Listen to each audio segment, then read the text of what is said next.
Bonjour chers auditeurs et chères auditrices de notre web radio R212, notre auteur Fatima Zahra Ouriagli, en sa qualité de chroniqueur invité, partage son avis et sa réflexion avec vous dans cet article intitulé Au nom d'une vie meilleure. Le voici en podcast pour vous. Fatima Zahra Ouriagli débute son article en décrivant une scène marquante qui a eu lieu récemment au Maroc, tout en exposant la dure réalité des chiffres du chômage des jeunes au Maroc ainsi. Le Maroc a été témoin de scènes inouïes il y a quelques jours, des dizaines de jeunes, désespérés par l'absence de perspective et écrasés par un chômage endémique, ont tenté de franchir la frontière vers le président occupé de Ceuta. Ils ont choisi de quitter leur pays non par envie d'aventure, mais par nécessité. Le chômage des jeunes atteint en effet des sommets inquiétants. Au second trimestre 2024, il a connu une hausse de 2,5 points parmi ceux âgés de 15 à 24 ans, passant de 33,6% à 36,1%, et de 1,6 points parmi les personnes âgées de 25 à 34 ans, passant de 19,8 à 21,4%. Fatima Zahra Ouriagli souligne ensuite un point crucial. Les jeunes diplômés se retrouvent ainsi au même niveau que ceux qui n'ont jamais franchi les bancs de l'université, tous égaux dans la quête d'un emploi digne. L'auteur met l'accent sur l'insuffisance des politiques publiques de la manière suivante. Les politiques publiques visant à promouvoir l'emploi des jeunes semblent très insuffisantes. Les programmes d'intégration et les initiatives entrepreneuriales peinent à produire des résultats tangibles, surtout en l'absence de réformes structurelles capables de revitaliser le marché de l'emploi et de redonner espoir à une génération en pleine dérive. Fatima Zahra Ouriagli approfondit sa réflexion en rappelant une triste conséquence de cette crise en ces mots.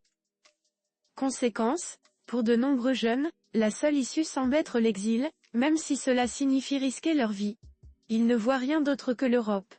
Et veulent s'y rendre par tous les moyens, forcer les frontières terrestres de Ceuta ou Melilla, tenter de traverser le détroit à la nage, ou encore s'engouffrer dans des embarcations de fortune. Mais Ouriagli ne manque pas d'insister sur une réalité encore plus sombre. Et pour ceux qui parviennent à atteindre les côtes européennes, le rêve d'une vie meilleure se heurte souvent à la dure réalité, les politiques migratoires européennes se sont durcies et la xénophobie monte en flèche. Les sans-papiers vivent alors dans une précarité extrême, exposés à toutes les formes d'exploitation.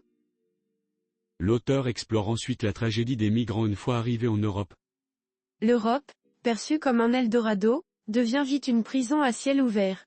Certains finissent dans des camps de rétention, d'autres sont expulsés vers un pays qu'ils ont cherché à fuir à tout prix.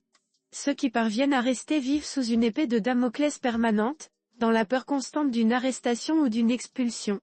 Les plus chanceux parviennent à régulariser leur situation après des années de galère, mais au prix de sacrifices qui laissent des cicatrices indélébiles. Alors ? L'auteur se pose ensuite la question cruciale, que faire pour éviter cette tragédie ? Et conclut son article sur une note inquiétante qui s'interroge sur le silence du gouvernement de la manière suivante. Alors, il faut redonner à ces jeunes la possibilité de rêver et de bâtir leur avenir chez eux, au Maroc. Encore faut-il que le gouvernement ne soit pas en décalage avec les citoyens. Car il y a une seule certitude, l'inaction ne fera qu'aggraver la situation. En cela, le silence de l'exécutif face à ce qui s'est passé ce week-end interroge. Indifférence ? Rédigé par Fatima Zahra Ouriagli. Chers auditeurs de la web radio R212, merci d'avoir été à l'écoute de ce podcast et de partager avec nous ce moment d'échange et de découverte. Votre présence et votre fidélité sont notre plus belle récompense. On se dit à très bientôt, si vous le voulez bien. Avec toute notre gratitude, l'équipe de R212.